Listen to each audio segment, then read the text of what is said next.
Russia has placed its nuclear-capable Oreshnik missile system into active service in Belarus, the Russian Defense Ministry announced on December 30th, as U.S.-led efforts to negotiate an end to the nearly 4-year Ukraine war reach a critical phase.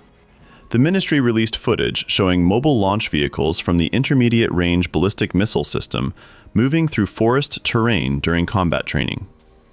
The announcement came after Belarusian President Alexander Lukashenko said earlier this month that the Oreshnik had arrived in the country and that up to 10 such systems would be deployed there. Earlier this month, Russian President Vladimir Putin said the Oreshnik missile system would be placed on combat duty before the end of the year. Speaking at a meeting with senior military officials, he warned that Russia would push to expand its territorial gains in Ukraine if Kyiv and its Western backers refuse to meet Moscow's conditions in peace negotiations. Russia first test-fired a conventionally armed version of the Oreshnik against a Ukrainian factory in November 2024. 1.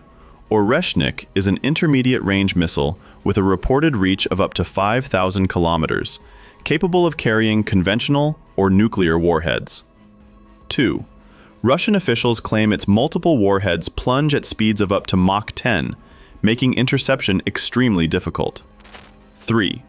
State media says it could reach a Polish airbase in 11 minutes and NATO headquarters in Brussels in 17 minutes.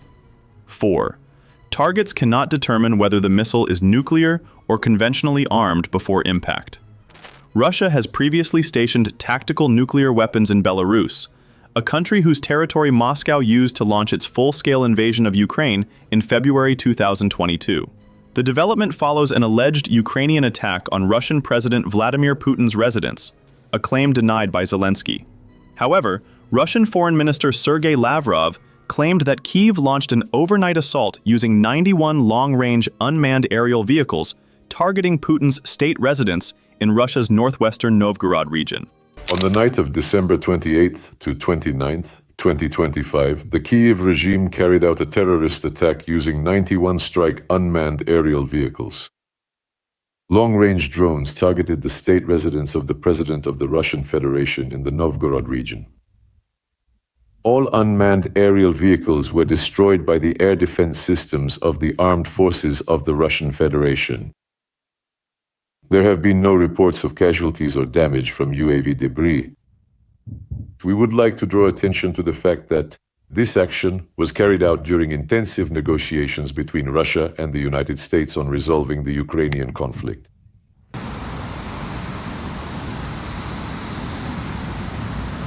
Such reckless actions will not go unanswered.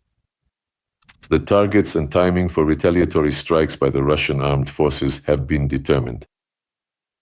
At the same time, we do not intend to withdraw from the negotiation process with the United States. However, given the complete and utter transformation of the criminal Kyiv regime, which has now fully adopted a policy of state-sponsored terrorism, Russia's negotiating position will, therefore, be thoroughly reconsidered and reevaluated. Trump has also expressed anger over the Ukrainian attack on Putin's house while meeting Israeli President Netanyahu at Mar-a-Lago. Yeah, I don't like it. It's not good. I heard about it this morning. You know who told me about it? President Putin told me about it. Early in the morning, he said he was attacked. It's no good. It's no good. Don't forget, the Tomahawks. I stopped the Tomahawks. I didn't want that. Because we're talking about, it's a delicate period of time. This is not the right time. It's one thing to be offensive, because they were offensive. It's another thing to attack his house. It's not the right time to do any of that, and can't do it. And I learned about it from President Putin today. I was very angry about it. I had a very good talk this morning. I waited till this morning because it was pretty late by the time we finished, like 2:30 in Russia, 2:30 in the morning. We had a very good talk. We spoke at 8 o'clock in the morning, our time, and it was a very productive talk. I mean, we have a few very thorny issues, as you can imagine. He knows about thorny issues probably better than anybody in the world, but it's working out. We have a couple of issues that we're going to get resolved, hopefully, and if we get them resolved, you're going to have peace. You're going to have Ukraine losing 26,000 soldiers a month. Can you believe it? A month, 26,000 young, beautiful soldiers, and plus some people in Kyiv, and relatively small, but a lot, still people, and it's a lot of people. But 26,000 soldiers were killed last month. The remarks come at a crucial moment for Russia-Ukraine peace efforts. U.S. President Donald Trump hosted Ukrainian President Volodymyr Zelensky at his Florida resort on Sunday and said the two sides were closer than ever before to reaching a settlement. We had a terrific meeting. We discussed a lot of things. As you know, I had an excellent phone call with President Putin that lasted for over 2 hours. We discussed a lot of points, and I do think we're getting a lot closer, maybe very close. The President and I just spoke to the European leaders. They were President Emmanuel Macron of France, President Alexander Stubb of the Republic of Finland, President Karol Nawrocki of the Republic of Poland, Prime Minister Jonas Gahr Store of the Kingdom of Norway, Prime Minister Giorgia Meloni of the Italian Republic, Prime Minister Keir Starmer of the United Kingdom of Britain and Northern Ireland, Chancellor Friedrich Merz, the Federal Republic of Germany, Secretary General Mark Rutte, the North Atlantic Treaty Organization, NATO, President Ursula von der Leyen of the European Commission. We spoke to all of those great leaders. They're all great leaders. And we had a great talk with them after we were completed. We thought it was appropriate to speak with them.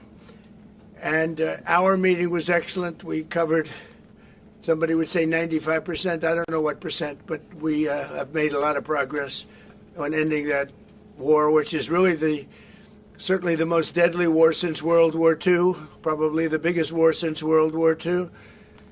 And I want to thank Steve Witkoff, who's here, and I'd like to thank Jared, who's here someplace. Thank you, Jared. And thank you, Steve. What a great job you've done. Jared Kushner, Steve Witkoff, and Marco Rubio is here. Thank you, Marco. And Pete Hegseth is here.